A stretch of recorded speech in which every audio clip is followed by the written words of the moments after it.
اللهم صل على محمد وآل محمد. boroom xam-xam yi bi ñu càmbaree discours yonent boobu di discours Ghadir Khoum am na fukki chapitre ak benn 11 chapitre la discours bi am. Premier chapitre mu ni yonent bi sallallahu alayhi wa alihi wa sallam alhamdu wa sanaa sant yàlla kañ borom bi bàkk ko sant boromam kañ ko bàkk ko ci lu tolloog 2 pages et demi 3 pages et demi sax la. Deuxième chapitre mu ni ci foofu la yonent bi di fësale li tax mu taxaw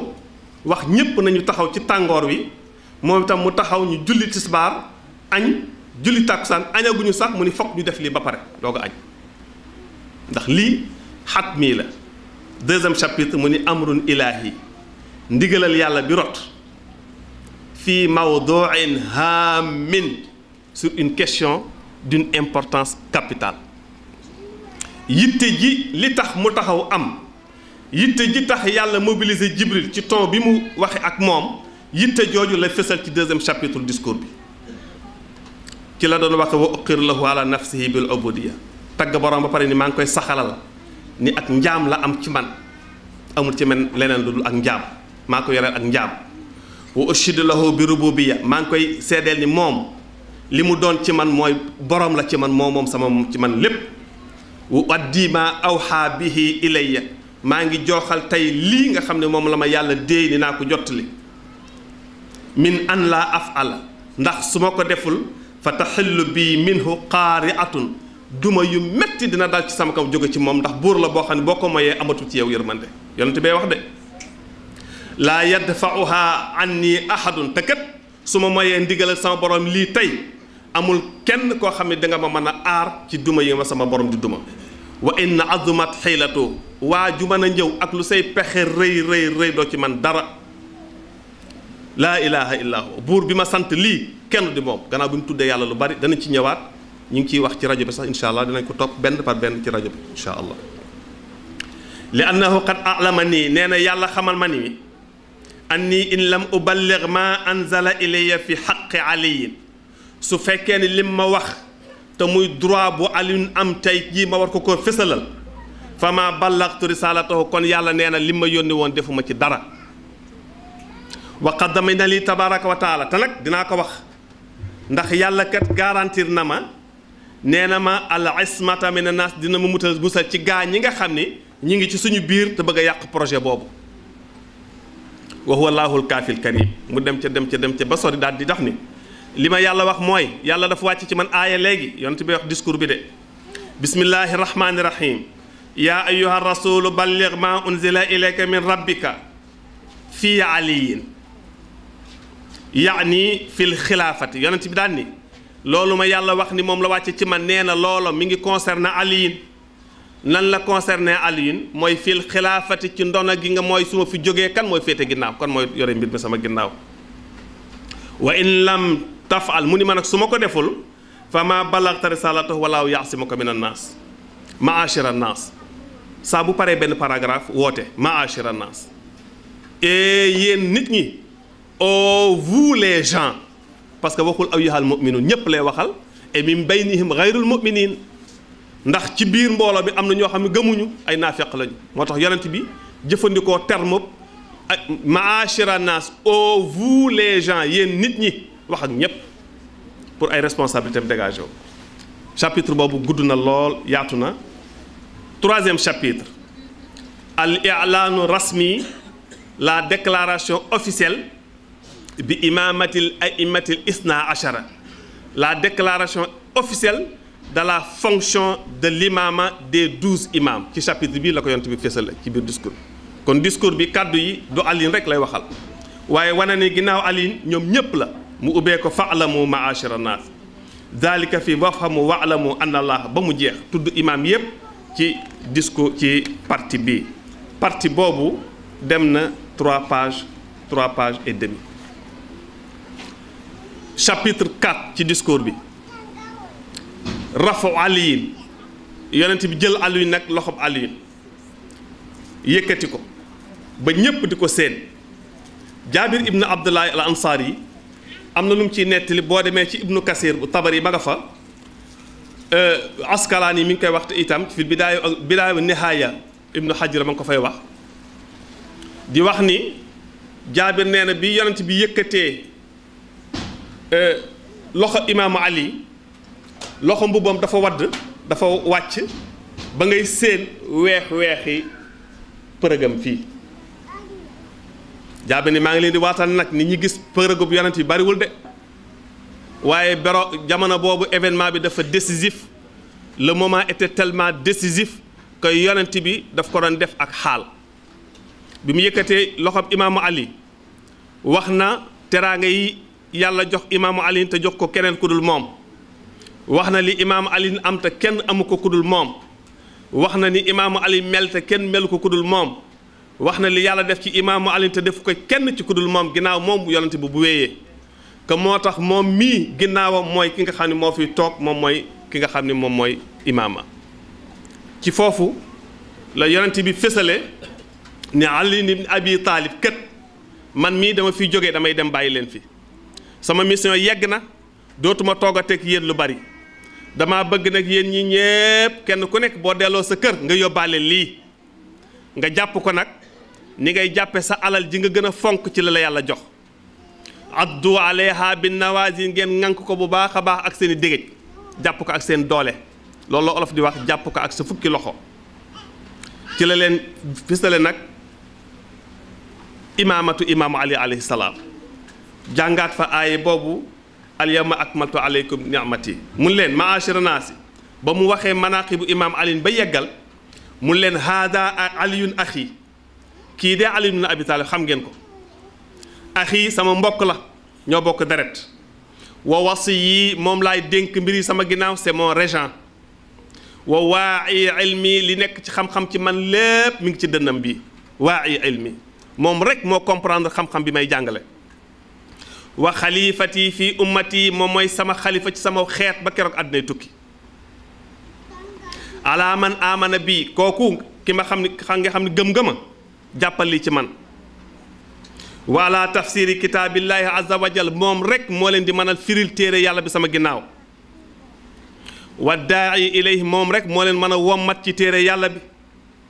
wala aamilu bi ma yardah moom rek moom mooy jëf à 100% li yàlla bëgg wal muhaarif li aada yi moom rek moom moo mën a xeex ba pare duma faagaagal noonu yàlla yi wal muwaali ala taat yi mooy ki nga xam ni ku ànd ak moom ànd nga ak yàlla topp nga yàlla wan naahi an maasiyati moom kese moo mën a tere mooy yàlla sama ginnaaw innahu moom aliin mii xalifatu rasulillahi moom mooy xalifab yonent yàlla bi ci yéen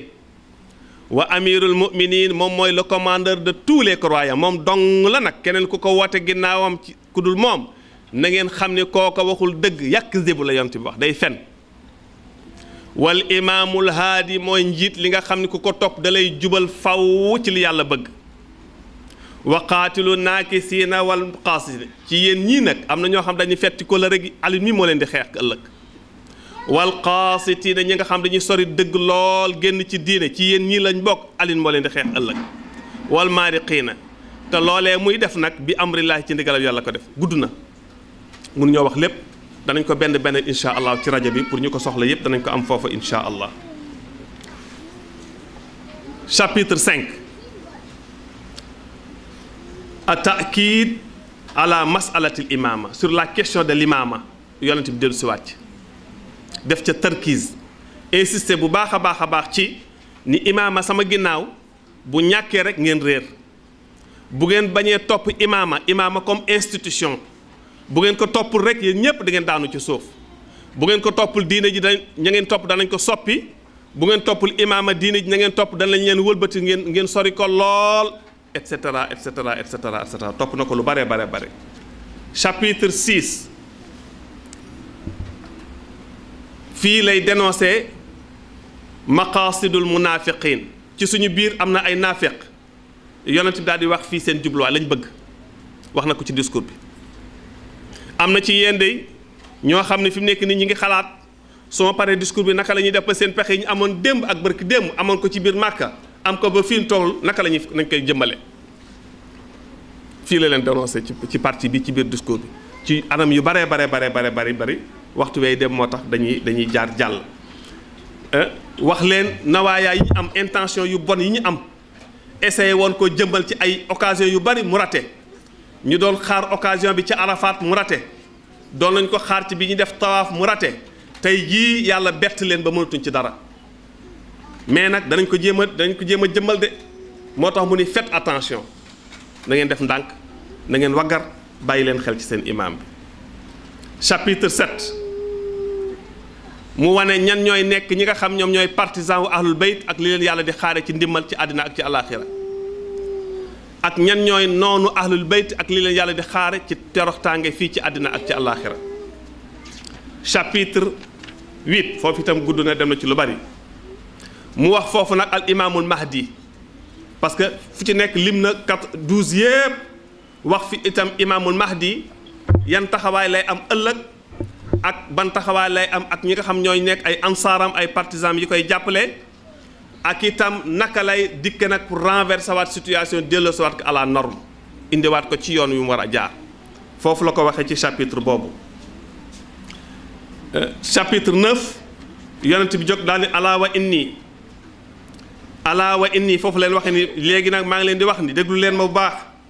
inni maa ngi leen di wax ni inda inqidaai xutbati su ma paree sama xutba bii ak yéen ad'uukum dama leen di woo yéen ñépp kenn par kenn ila musaafaqati aliin kenn ku nekk jox loxo aliyun ala bayatihi ci kaw da nga jaayanteeg moom li lañ tudd attitude de dénonciation ku bañ rek feeñ loolu la yonent bi soxla woon dama leen di woo yéen ñépp ngeen ñëw kenn par kenn ku nekk nuyu imaam Ali ndokkeel ko nangu ni wax ko ni ko nangu nga li ko yàlla def tey gi ngeen jaayante ak moom parce que yéen a waxoon ni ay jullit ngeen ba tax ñu ànd aji yonent bi xam na ni ñoom ñépp dinañ ko def waaye dinañ ko def ci kaw mais xol yi duñ ko nangu mu dénoncé leen pour que histoire garde loolu wal iqraar bihi ngeen saxalal ko loolu suma musaafaqatihi baadi après nag yéen ànd ak moom sama ginnaaw ci loolu alaa wa inni qad baayaatullaaha yëg leen ni man de damaa jaayanteeg yàlla wa aliyun qad baaya ani aliyun mii jaayanteeg man wa ana aaxidukum bil bay'ati lahu léegi nag man dama leen di jël yéen ñépp yóbbu leen ci ngeen jaayanteeg moom man rasulullahi damaa jaayanteeg yàlla aliyun mii daa jaayanteeg man te dëggu léegi nag yéen dama leen di yëkkati yéen ñépp ngeen jaayanteeg moom pour mu mat inna alladina yubaayi'unaka innama yubaayi'una allah yadullahi fawqa aydihim fa man nakasa fa innamaa yankusu daal di jàng aaya bi chapitre 10 mu wax leen alxalaal wal xaraam li dagan ak li araam ak li daganul waru gar yi ak li nga xam ne yàlla daf koo tere kenn ku nekk say droit mu waxaat leen ko ma'ashara naas xijjul bayta bi kamaali diin wa tafaqaw wala tansaw ba mu jeex bu mujj bi albayatu bi suratin rasmiyatin mu daal di leen di woo nag wàcc ñoom ñépp ñu ñëw mu woo leen kenn par kenn ñu ñëw jaayanteeg moom am na ñoo xam daf leen a woo ci seen tur diw ñëwal ñoo jëkk a jaayante si diw am na ñoo xam moo leen woowal boppam loolu itam attitude de dénonciation la les têtes de file du complot du grand complot ñoom la woo Youssouf Fall mu daw ñëw moo jëkk a ñëw Youssouf Fall bi mu dikkee lu mu ko wax ni ko baxin est-ce que doomu abu taalib ji yab na abi taalib néewu ko yaa Alioune de daf ni ko est-ce que doomu abu taalib ji laqad aatharaka allahu alayna de tey jii de yàlla tànn na la nga gën ñu ñun ñépp nag asbaxta tey jii mujj nga doon nga tey ni bis tey waliyan li kulli mu'minin wa mu'minat néew ko wali yii de tey jii nekk nga kilifa képp ku gëm gu wér di góor wala ku jigéen néew ko sama kilifa de yoolu la ñu tudde ay nuances maa ngi wax ci kanam professeur Ndiaye ay nuances dans des propos dafa nuancé ay propos am engagé wul de yonent bi pare xam na li mu wax yépp daal di woo Daouda Fall mu ñëw Daouda Fall ñëw wax la même chose ñu woo Samba Kare ñoom ñëpp ñu ñëw les têtes de file du complot bañ defoon Tabuk ñooñ la woo ñoom njëkk ab jaayante après mu toog yonent bi doog a dal nag bàyyi nag saxaaba yi nga xam ne nag dañoo dëggu nag ñu ñëw jaayante ak moom nee nañ yonent bi toog na fa ak ñoom ñetti fan pour que ñoom ñëpp kenn ku nekk bëgg a jox Ali loxo am ñoo xam ñu ko joxee dañoo fóon loxo Ali ibn Abi Talib jël ko fóon ko ñooñu seen xol nangu na jël ko fóon ko yonent bi di leen xool ñoom ñëpp ba lépp jeex loolu mooy axadal baa parce que ñoo ni gëm nañ ànd ak yonent bi di dund ba nëgëni si ci privilège islam tey jii kon ñoom ñëpp kenn du am lay devant l'histoire bu ëllëgee boo dajeeg waa Màkka boo xamul la yow yaa waxoon wax jooju Alioune de donte da nga laaj yi après yow jaayante woon nga ak Alioune de ndaxte arab dañoo fonkoon bay'a dañu di xeet wu fier bu ñu xesee ni waaw dootuñu am sañ-sañu ni déedéet ndax da leen di topp loolu moo taxoon bi fi yonent bi jógee gaa yi weddi bëggoon kut ko kut Alioune ni leen waaw ci kanamu ñëpp loolu lañ bëggoon décrocher waaye jamais ils l'ont obtenu mbokk yi awma sañ-sañu topp ko benn par benn bu ñu ko defoon dana yàgg lool day gudd ndax discours dafa gudd dafa riche tamit waaye incha allah nañ joxante rendez-vous ci rajo bi dinañ ko jël benn par benn donte dañ koy def ñetti émission ba ñeent joxe ko parce que promettre nañ ko ci émission yi nga xam ne jàllale nañ ko fi incha allah loolu mooy discours bi day baax ñu wax ko ci ndaxte lu tax ñu ci wax ñi ciy wax ñépp ñu ci gën a bari te loolu dafa dal yonent bi bu ñu nee hadiis rek benn phrase lay doon bala ñaari phrase composée au maximum de 5 mots